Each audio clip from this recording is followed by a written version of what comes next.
in assessing lessons learned, I do believe that it is important to elevate health security, the possibility for another nationwide, worldwide lethal virus as a real threat to our well-being. And so I'm fascinated by the concept of a treaty on health security.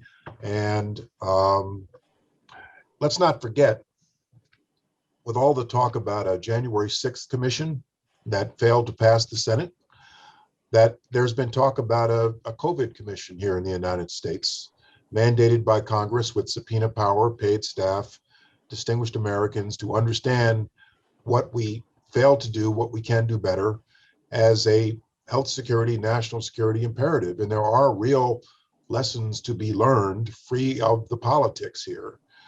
Some are obvious, some are less obvious.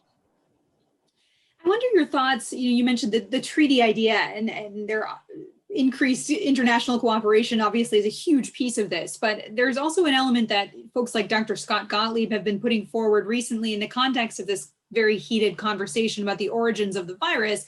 He asserts that the intelligence community needs to be involved with public health pandemic sort of surveillance. What is your thought about that and the implications of all of that?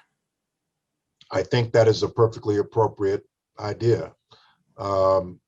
Annually in national security, we go through a prioritization of where the intelligence community should be focusing its resources. And this is a matter of prioritization and reprioritization.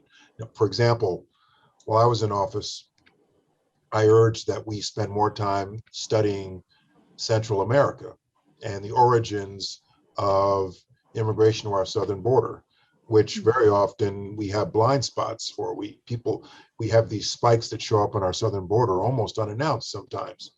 And so there needs to be a reassessment of how we can apply our intelligence community resources to the origins of another lethal virus, so we can understand the contours of it, the sources of it, how it's transmitted, and the like. The fact that now, after over 600,000 Americans dead, we're still having a debate about the origin of this virus in China is really striking to me.